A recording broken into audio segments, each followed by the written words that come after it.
O apóstolo Pedro, na sua primeira carta, no capítulo de número 1, ele diz assim: aos eleitos que são forasteiros da dispersão, no Ponto, Galácia, Capadócia, Ásia e Bitínia, eleitos segundo a presciência de Deus Pai em santificação do Espírito, para a obediência à aspersão do sangue de Jesus Cristo, graça e paz vos sejam multiplicadas. Bendito Deus e Pai de nosso Senhor Jesus Cristo, que segundo a sua muita misericórdia, nos regenerou para uma viva esperança, mediante a ressurreição de Jesus Cristo dentre os mortos, para uma herança incorruptível, sem mácula, imarcessível, reservada nos céus para vós outros, que sois guardados pelo poder de Deus, mediante a fé, para a salvação preparada para revelar-se no último tempo.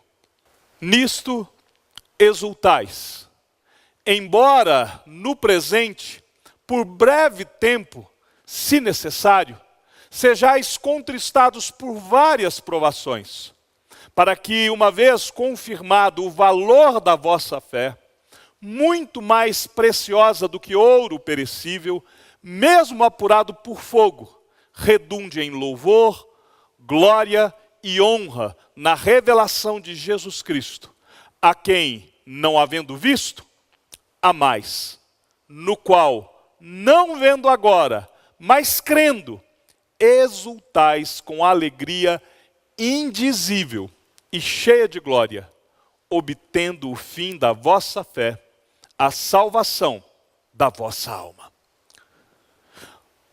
Jonathan Edwards foi o mais destacado teólogo erudito do período do século XVIII. Certamente um dos maiores teólogos da era moderna. Em 1734, diante de um avivamento, ou melhor, um reavivamento religioso por parte de Deus, havendo assim um grande despertamento, ele pregava na sua igreja, e uma certa vez ele, num dos seus sermões, um dos mais conhecidos, pecadores nas mãos de um Deus irado, enquanto ele pregava durante esta pregação, e uma pregação feita à luz de velas, ele segurava as suas notas com uma mão, e na outra mão ele segurava um candeeiro, e ele ia lendo o seu sermão, e na medida que ele ia lendo, o Espírito Santo desce sobre aquele lugar, e as pessoas convencidas do seu pecado, convencidas de que eram pecadoras, e de que o Senhor poderia simplesmente romper o fio da sua existência, e elas quase que literalmente podiam sentir as chamas do inferno. Elas se agarram aos bancos, elas choram, elas clamavam misericórdia diante de Deus, porque estavam extremamente incomodadas, angustiadas com o fato de que elas eram pecadoras, e de que estava nas mãos de Deus, e somente nas mãos de Deus, o poder delas serem condenadas ao inferno. E elas choravam, clamavam paz em seus corações. Um jornalista que estava presente, ele escreve sobre isso, e ele coloca no jornal da seguinte forma: parecia que um furacão passou no meio daquele lugar. E durante aquela noite e no dia seguinte, a convicção de pecados continuava na vida de todos os presentes. E as pessoas buscavam um verdadeiro encontro com Deus. Era como que se o dia do Senhor já tivesse chegado. Quando nós vamos ler algumas das pregações, essa pregação de forma específica, pecadores nas mãos de um Deus irado, Talvez nós não vamos sentir a mesma coisa que aquelas pessoas sentiram. Talvez o efeito não será o mesmo sobre nós, porque o que leva essas pessoas a se quebrantarem diante de Deus não era a eloquência de Jonathan Edwards, nem mesmo a sua mente brilhante, não era o fruto do seu trabalho intelectual de produzir aquela peça, aquele sermão, certamente debaixo de muita oração, de muita pesquisa, de muito trabalho. O que leva aquelas pessoas a este convencimento é o derramar do Espírito Santo sobre a vida delas. Por isso que o efeito causado naqueles ouvintes, quando estavam ali presentes, é um efeito diferente do que quando nós lemos. Eu, quando ouvi essa história, a história deste livro e do que aconteceu no dia que ele foi pregado, eu comecei a procurar, eu queria encontrar este sermão, eu queria ler este sermão. E eu o li de um fôlego só. É um livreto pequeno. Mas ali eu percebi que, apesar de ser um belo sermão, ter um conteúdo muito bom, que se o Espírito Santo não se agradar, se o Espírito Santo não se derramar sobre nós, se ele não reavivar a nossa alma, se ele não vir e burilar em nós, nós, por nós mesmos, pelo nosso assentimento intelectual, nós não viveremos este avivamento. Nós não sentiremos isso em nós.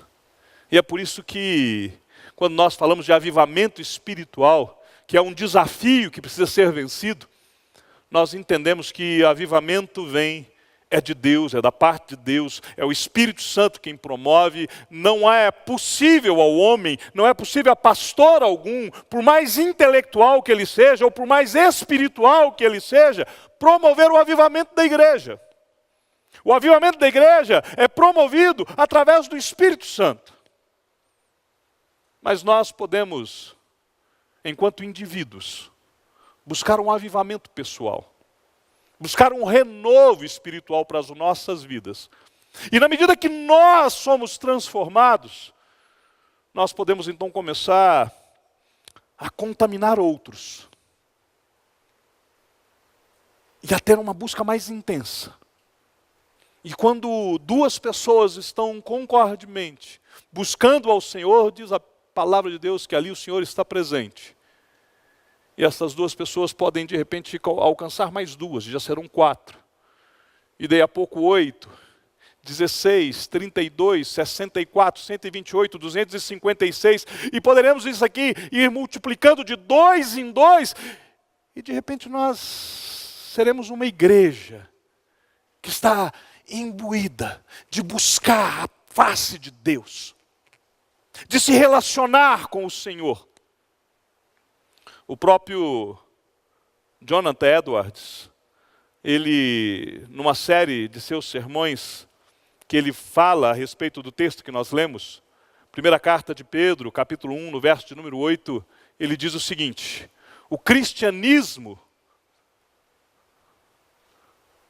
para trás, o cristianismo verdadeiro não se evidencia pela quantidade ou intensidade das emoções religiosas, mas por um coração transformado, que ama a Deus e busca o seu prazer. Percebem? Se nós queremos verdadeiramente sermos cristãos, não é através das nossas emoções que nós vamos expressar isso. E olha que está envolvido emoção. Não tem jeito de nós nos assentarmos, por exemplo, para participar da ceia e não nos emocionarmos. Isso não mexer com algo dentro de nós, sabendo que Cristo está pagando o preço por nós. O cristianismo tem emoção, mas tem também intelecto. É também preciso haver um exercício, a busca do conhecimento. Mas a essência do cristianismo, é de como que o cristianismo tem nos afetado. Como que a palavra de Deus tem verdadeiramente transformado nossas ações. Quem sou eu quando a igreja não está por perto? Como o caráter de Cristo se revela em mim, na minha vida, quando não tem ninguém me vendo? Como a palavra de Deus transformou aquele que ama ao Senhor, que busca o prazer de estar na presença de Deus, é uma pessoa que tem que ter sido transformada. O apóstolo Paulo vai dizer: aquele que roubava, não rouba mais, trabalhe. Aquele que mentia, não minta mais. E assim, nós poderíamos aqui elencar uma série de outros pecados que têm que ser transformados na nossa vida. Cada um de nós luta contra um tipo de pecado. Cada um de nós luta contra algo em nós. Miserável homens, miserável seres que somos. O pecado está em nós. Nós somos pecadores. Não é porque cometemos pecados. Nós cometemos pecados é porque somos pecadores. Se fôssemos descrever o ser humano como uma árvore, a árvore que produz maçã é macieira. A árvore que produz abacate é um abacateiro. Se nós fôssemos descrever o homem como uma árvore, ele seria um pecadeiro, porque ele é um pé de pecado. É isso que nós somos. Mas quando Cristo entra na nossa história, quando o Senhor entra na nossa vida, Ele começa a nos transformar. Nós já não somos aquilo que éramos. Nós hoje temos que ser melhor do que fomos ontem. E em nome de Jesus, amanhã nós seremos melhores do que hoje. Estamos numa constante busca, numa relação constante com o Senhor. E esta relação, esta vida com Deus, essa experiência com Deus, é que vai fazer em nós essa transformação. Nós somos como uma árvore, ou melhor, uma flor plantada no meio de um terreno absolutamente seco. Dá uma olhada nesta imagem. Volta. Eu acho que você está clicando 2 vezes. É uma vez só. Eu acho essa imagem... Eu acho que ela diz muito. É um leito seco de um rio. E ali floresceu. Uma planta floresceu. O avivamento é isso. Não é uma experiência religiosa. É como que nós fomos transformados no lugar onde nós estamos. É aquilo que Deus veio e realçou em nós. Através da sublime soberania de Deus, Ele nos transformou. Ou seja, Ele nos resgatou deste lamaçal, nos lavou, nos purificou com o seu sangue e nos voltou para este meio. Porém agora, nós não mais somos contaminados. Porque a graça de Deus, o amor de Deus se manifestou em nós. Então, o critério para percebermos um avivamento nas nossas vidas é como que nós temos resplandecido a glória de Deus no meio das trevas. Como que nós estamos vivendo enquanto nós caminhamos nessa nossa existência. É absolutamente necessário Deus ser o centro da nossa história. Deus tem que estar em primeiro lugar. O reino de Deus tem que estar sempre em primeiríssimo lugar nas nossas ações. Então, entendendo a nossa incapacidade de alcançarmos este avivamento por nós mesmos, este renovo espiritual por nós mesmos, então tem que haver dentro de nós este senso de incapacidade, de dependência de Deus, de convicção da nossa pecaminosidade. E além disso, é preciso que haja consciência de uma experiência genuína com Cristo. Como que eu tenho essa experiência genuína com Cristo? É vivendo com Ele, é caminhando com Ele. É depositando aos seus pés todas as nossas petições. É dizendo que Ele pode realizar em nós tudo aquilo que Ele quer, independente daquilo que nós mesmos queremos. Que Ele pode frustrar os nossos planos, que Ele pode frustrar os nossos pensamentos, que Ele pode frustrar os nossos anseios, desde que Ele nos conduza à sua presença. Desde que a sua glória resplandeça sobre nós. A igreja precisa buscar esta vida dirigida pelo Espírito Santo. Quando nós andamos segundo o Espírito, o desejo do nosso coração, o desejo da nossa carne não prevalece. Porque nós queremos antes fazermos a vontade de Deus. Jonathan Edwards, ele cria profundamente na necessidade de transformação do ser humano. E aí, isso, de certa forma, vai falar da moralidade externa. Mas a moralidade externa não é suficiente. Não é porque somos seres morais que isso faz de nós pessoas agradáveis aos olhos de Deus. A moralidade é uma das características. Ou seja, eu não quero viver na prática do pecado. Eu quero fugir de toda a aparência do mal. Eu quero verdadeiramente não me contaminar com as coisas do mundo. Isso tem que ser o desejo de todo crente. Mas isso, por si só, pode só produzir farisaísmo. Isso, por si só, pode produzir absolutamente religiosidade. E há muita gente que se autossatisfaz nessas questões e acha que isso é suficiente. Então, entenda, primeiro, o que não é um avivamento? Dá uma olhada. Não é um programa agendado pela igreja. Olha, grande culto de avivamento semana que vem, não percam. Isso não é avivamento, né? Não é uma mudança doutrinária.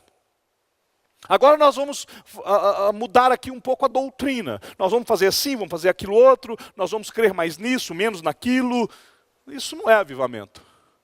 Não é uma mudança litúrgica. Não, agora, a partir de hoje, nós estamos aqui transformando a liturgia para algo mais avivado, para algo mais animado. Isso não é avivamento, né?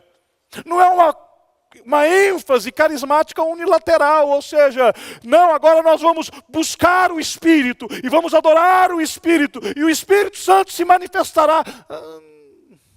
Não é modismo. Não é uma visão dicotomizada da vida, porque às vezes nós dividimos a vida em aquilo que é secular e aquilo que é sacro. Ah, não, eu vou para a igreja, né? Porque na igreja eu vou cultuar a Deus. Agora eu vou para o meu trabalho. Olha, no seu trabalho você vai cultuar o diabo? É óbvio que não. O culto a Deus é algo que começou no dia que Cristo entrou na sua história. E tudo que você estiver fazendo é culto. E se você não entender como culto, então pare de fazer, porque se não está louvando, se não está adorando ao Senhor, se a sua profissão, se as suas ações, se o seu falar, se as suas amizades, se a sua diversão, se tudo aquilo que você faz não estiver louvando ao Senhor, se você está com uma visão dicotomizada da vida, entre o santo e o profano, isso não é Bíblia, isso não é avivamento, isso não é nada, né? Uma outra coisa que avivamento não é uma campanha de evangelização. Vamos aqui promover uma campanha de evangelização e todo mundo agora vai distribuir folheto e vai pregar o evangelho e isso vai trazer o avivamento. Não, nós vamos fazer campanha de evangelismo, nós vamos pregar o evangelho, nós vamos distribuir folheto porque esse é o nosso chamado. Avivamento não é nada disso. Mas então, o que é, de fato, avivamento? Porque a igreja tem que buscar essa vida sob a direção do Espírito. Nós temos que entendermos o que é avivamento para nós, né? O verbo que é usado no hebraico, quando é dito para o Senhor avivar a sua obra, aviva, Senhor, a sua obra, a palavra que é usada ali tem um significado de preservar, de manter vivo. Porém, avivar não significa somente preservar e manter vivo, mas também significa purificar, significa corrigir, significa livrar do mal, ou seja, aviva, Senhor, a sua obra. Senhor, purifica a tua igreja, corrige os rumos dela. Senhor, livra a tua igreja daquilo que é mal. Esta é uma consequência natural de todas as vezes que Deus derrama avivamento sobre a sua igreja. Deus nos purifica, Ele nos livra do mal, Deus tira a escória, às vezes o Senhor revela o pecado que está escondido para trazer purificação na igreja. E às vezes isso é necessário. Aliás, deixa eu te contar algo, que talvez você não vá ficar muito feliz comigo. Todas as vezes que eu chamei a igreja para a oração da madrugada, em todos os dias, eu sempre oro. E não só nesses dias de oração da madrugada. Eu sempre, quando estou orando na igreja, eu sempre peço a Deus, Senhor, se há pecado escondido no seio da igreja, que o Senhor traga à tona. Que o Senhor possa revelar tudo aquilo que tem afrontado o teu padrão de santidade.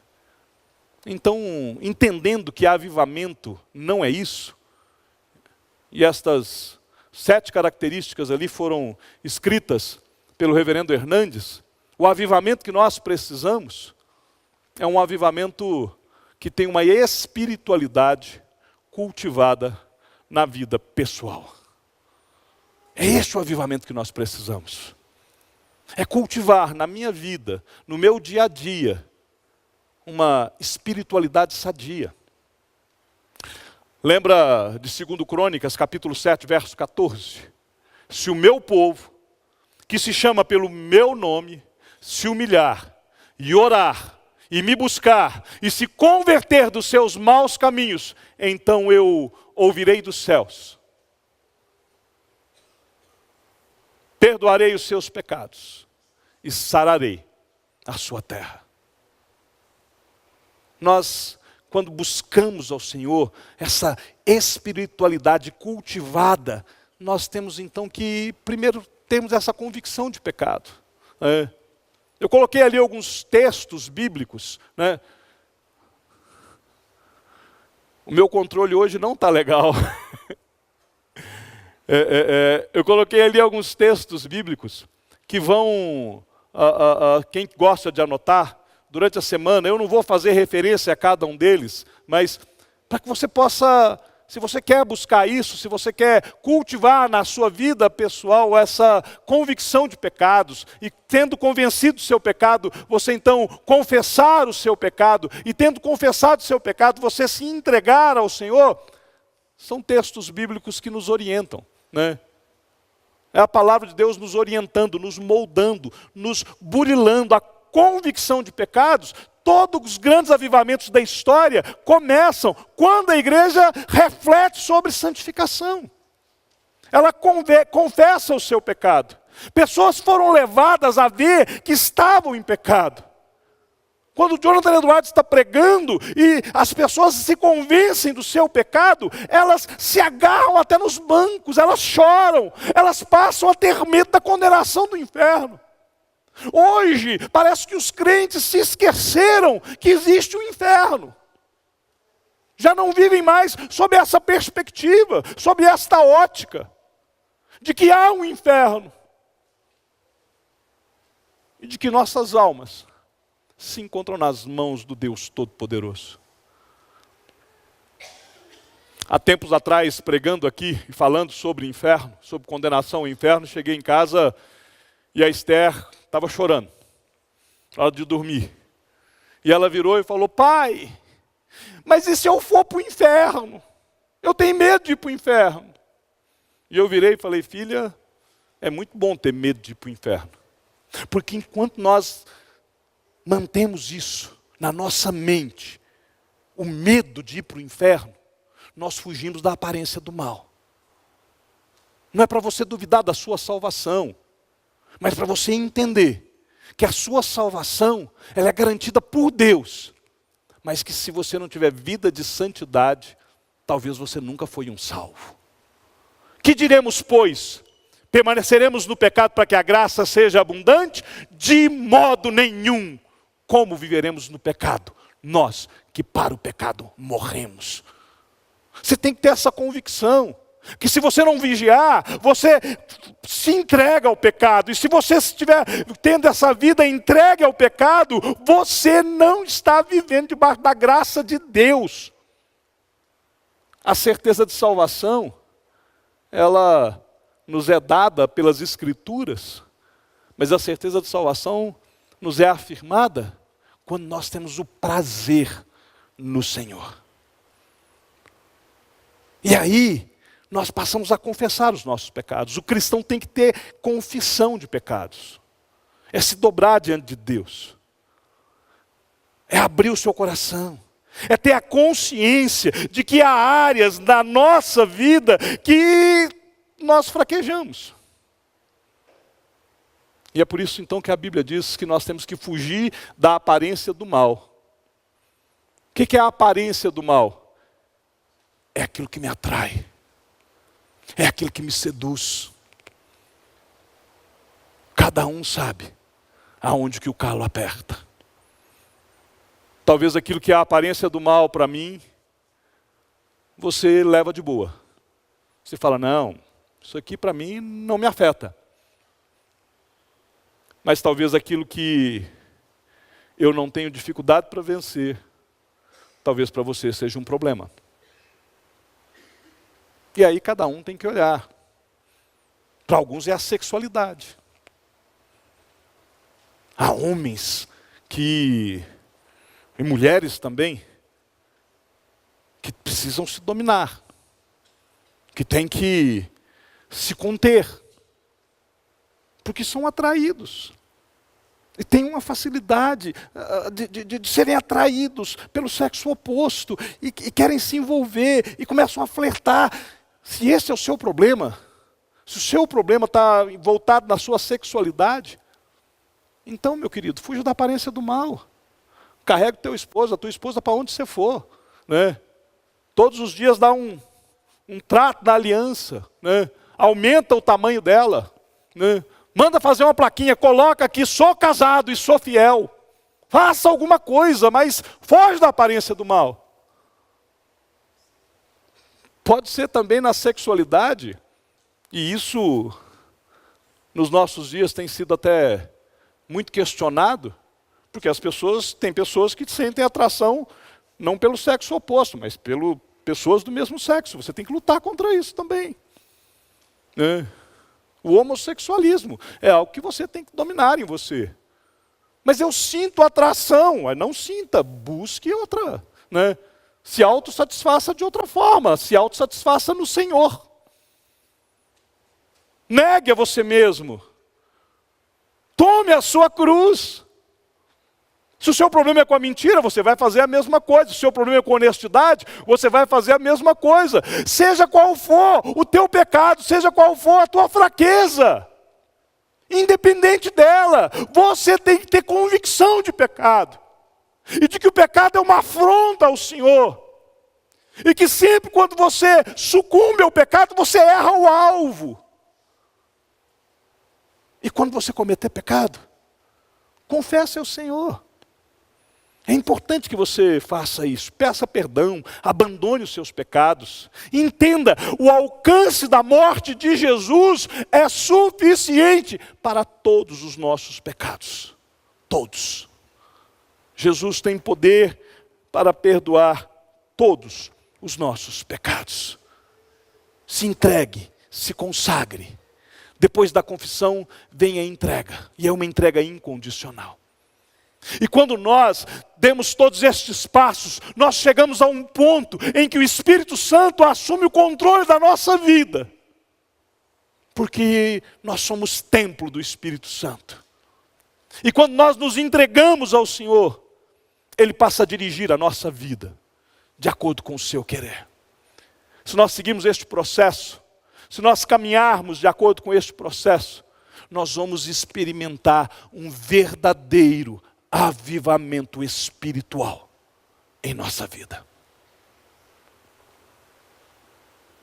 Eu tenho que cultivar esta espiritualidade. Mas o avivamento que nós precisamos, ele também nos conserva. Ele precisa conservar esta chama do avivamento. E isso é feito primeiro com a leitura da Bíblia. A palavra de Deus. Eu só vou ter estabilidade na minha vida espiritual através de um conhecimento profundo das Escrituras. Lembra de Josué? Está lá, Josué capítulo 1, verso número 8. Não cesses de falar deste livro da lei. Medita nele dia e noite, para que tenhas cuidado de fazer, segundo tudo quanto nele está escrito. Então farás prosperar o teu caminho.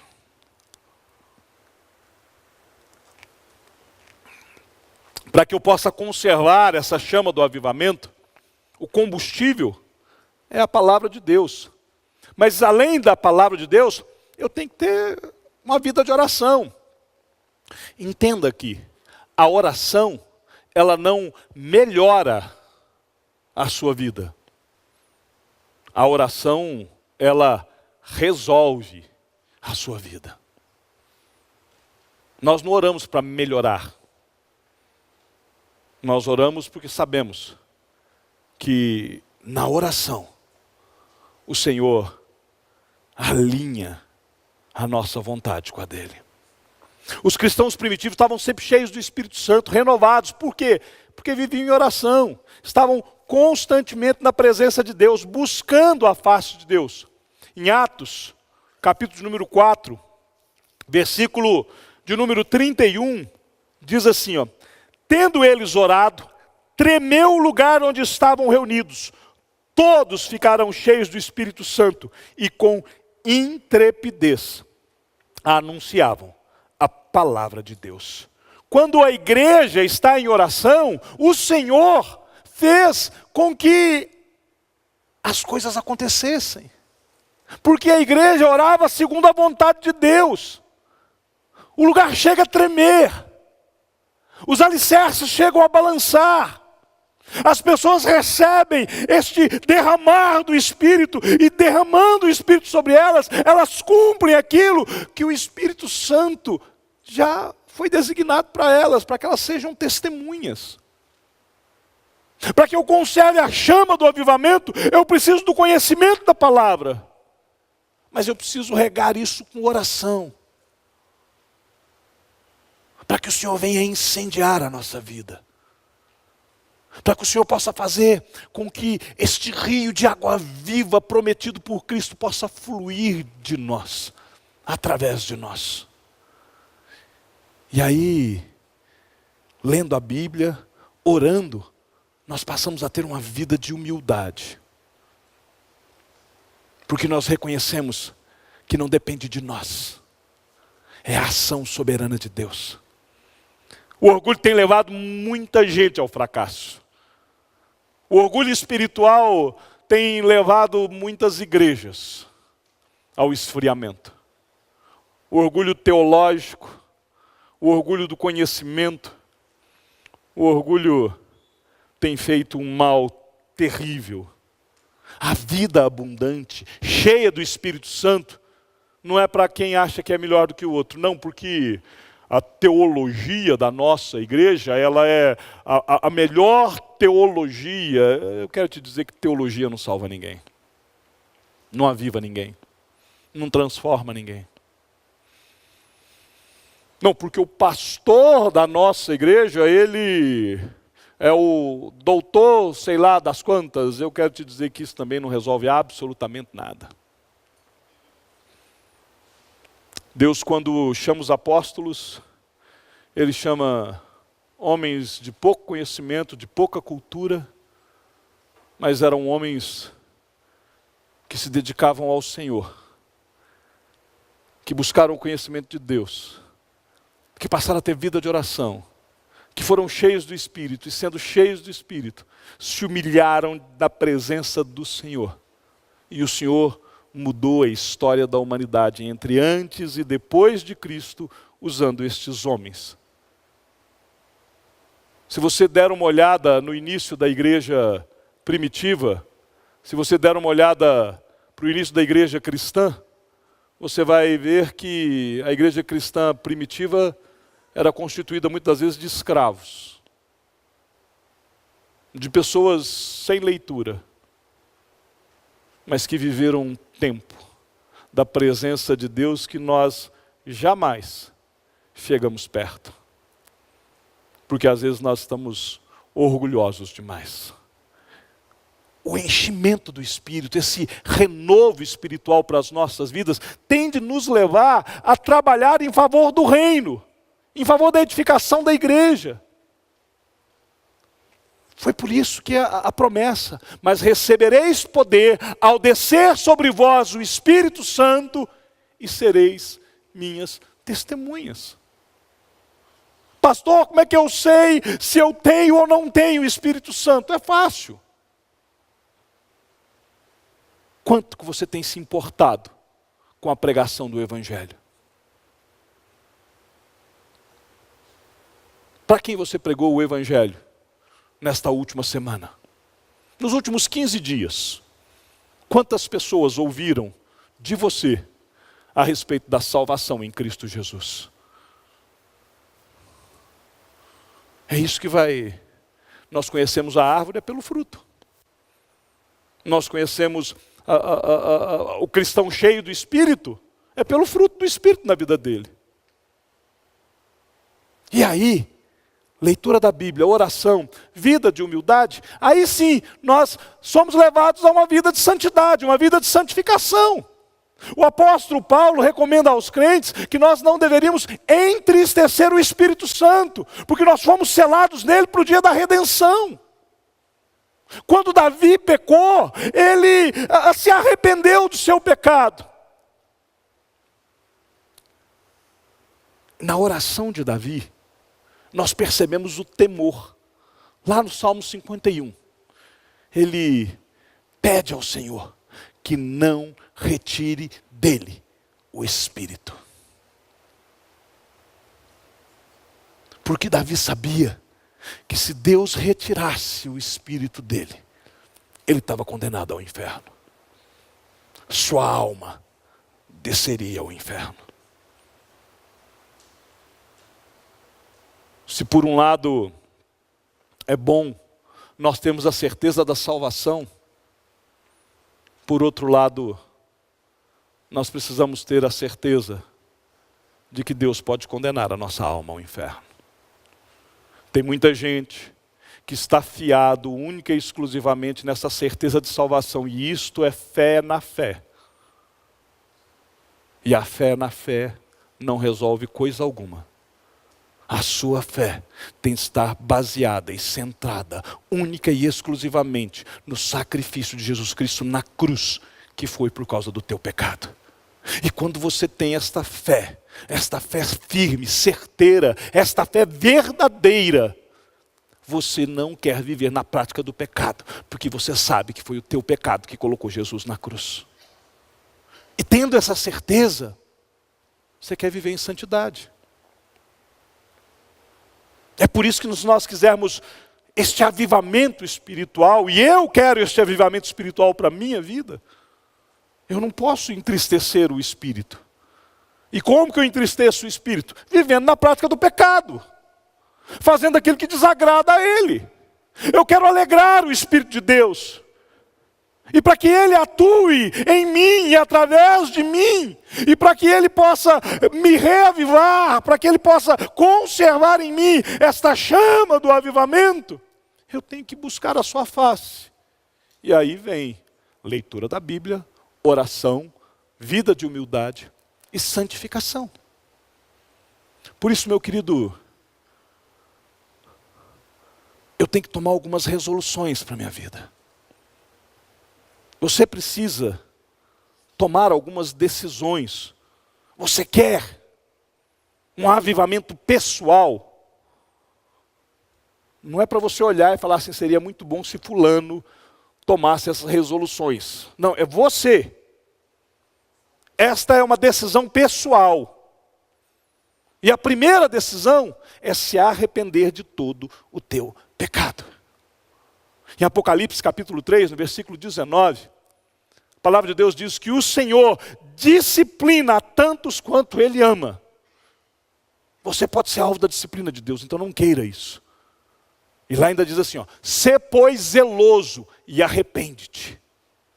Se tem algo que eu não quero, é ser alvo da disciplina de Deus. Eu quero ser alvo do amor de Deus. Então, confessa o teu pecado. Seja zeloso, porque Deus te ama. E porque Ele te ama.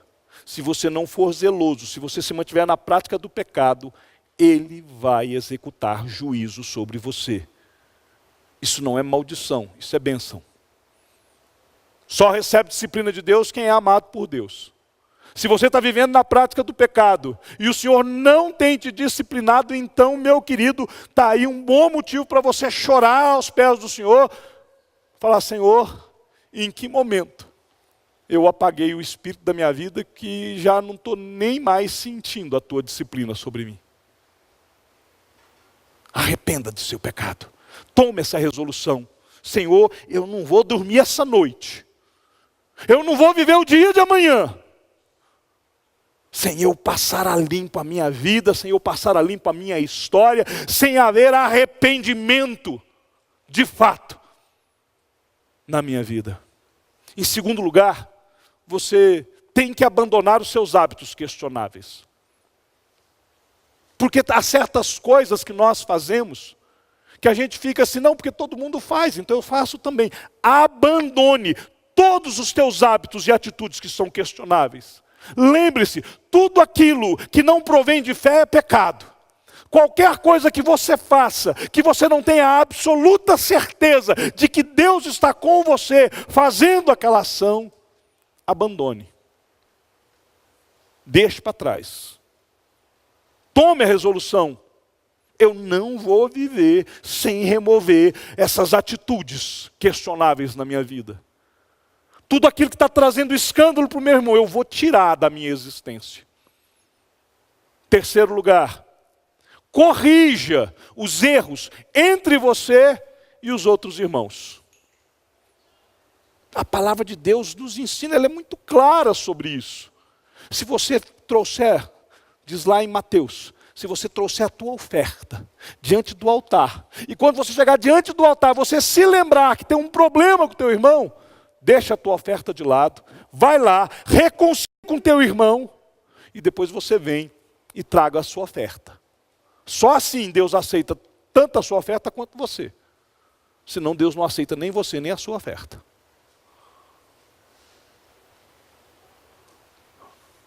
Corrija. Fulano me magoou. Perdoe. Ah, mas talvez ele não quer mais relacionamento comigo, né? Perdoe. Perdão é uma batata quente. Enquanto você segura, queima a sua mão. Quando você decide pedir perdão, você joga a batata quente para o outro e fala, agora ou você perdoa ou queima a sua. Isso é algo que só você pode fazer. É. Se a pessoa não quiser te perdoar, o problema é dela. Você errou, pediu perdão? Amém. Alguém pediu perdão para você? Meu querido, agora você pode dizer, eu te perdoo. E aí você pega a batata quente, joga para a mão do diabo e fala, já vai acostumando com o calorzinho do inferno. Senão, você segura e você é que vai se acostumando.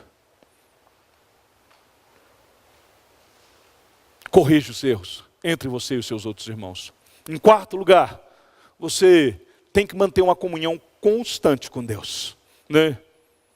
Hoje nós fizemos o início da nossa liturgia baseado no livro de Salmos 119, nós lemos até o verso de número 105. Se a gente tivesse continuado lendo ali o texto, no versículo de número 107, né, lá vai dizer, para que o Senhor possa nos vivificar segundo a sua palavra. Então eu tenho que manter uma comunhão constante com Deus, para que através da palavra de Deus, Ele possa trazer este avivamento, Ele possa trazer essa preservação, Ele possa corrigir os meus rumos. Esta é uma resolução que você precisa tomar, de não passar mais nenhum momento tranquilo com Deus, se você não estiver meditando na sua palavra, se você não estiver se relacionando com Ele, se você não estiver meditando. Em último lugar, seja bênção na vida de outras pessoas. Às vezes nós estamos recebendo muito e de nós não está saindo absolutamente nada. Tem gente que reclama, não, porque pastor, eu cheguei na igreja, ninguém me deu boa noite. Você deu boa noite para alguém? Porque às vezes ninguém nos deu boa noite porque nós não falamos boa noite para ninguém. Às vezes ninguém nos deu um sorriso porque nós não sorrimos para ninguém. Ninguém nos deu um abraço porque nós não abraçamos ninguém. A igreja não é o lugar de você receber, é o contrário, é o lugar de você dar, de você oferecer. Né? E quando você oferece muito, você recebe muito. É uma semente. Você planta um grãozinho de milho, nasce um pé de milho, com algumas espigas, e cada espiga cheia de grãos. Então quando você é bênção na vida dos outros, a bênção vem sobre você. Né? Por isso que é melhor dar do que receber. Então toma essa resolução. Seja bênção na vida das pessoas. Prega o evangelho, testemunhe do Senhor. Não viva mais nem um dia sequer sem suplicar, sem esperar que Deus te use como instrumento.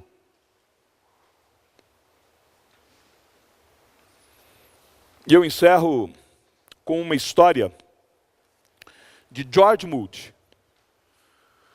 Moody foi um grande pregador inglês, um grande evangelista. E ele tinha uma resolução pessoal.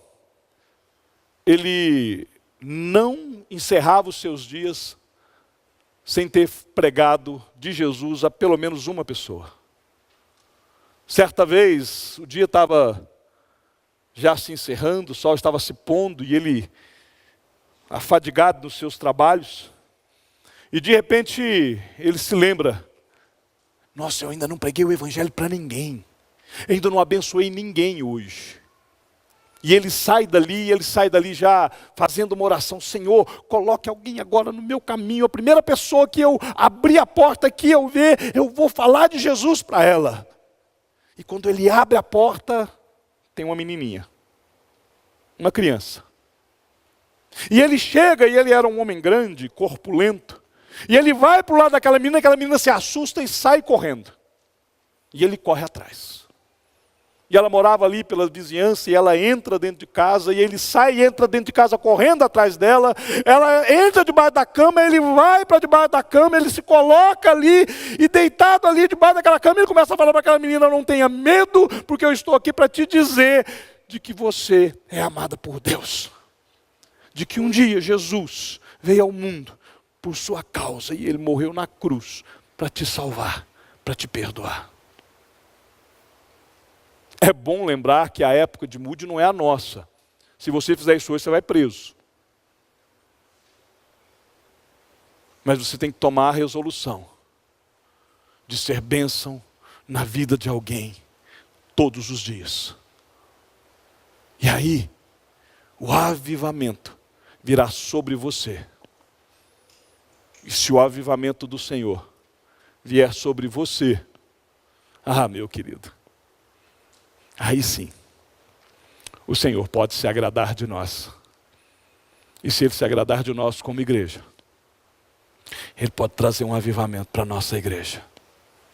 E se Ele trouxer esse avivamento sobre a nossa igreja, Ele pode mudar a nossa história. Se o Senhor se agradar de nós, Ele pode realizar muito. Mas por enquanto, busquemos eu e você este avivamento pessoal,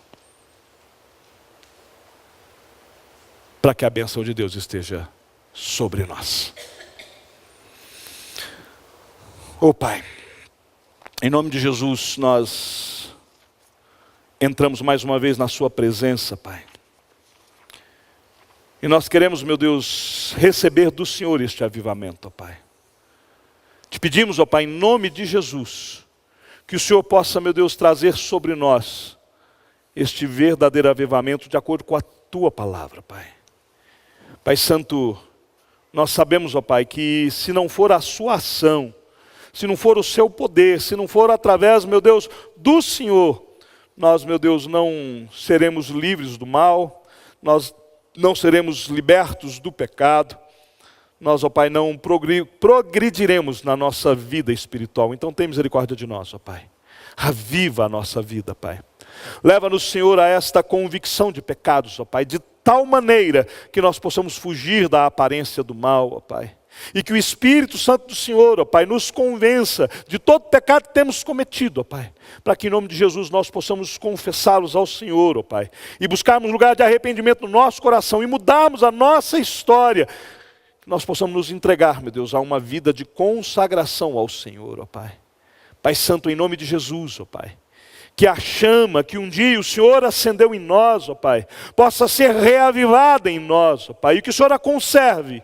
Através, meu Deus, da busca do conhecimento da Tua Palavra, uma vida dedicada à oração, Pai. Pai Santo, que nós sejamos submissos ao Senhor e somente ao Senhor, buscando uma vida de santidade. Senhor, que o Senhor avive o Teu povo e que o Senhor possa fazer com que este povo resplandeça a Tua glória, hoje e para sempre. Amém.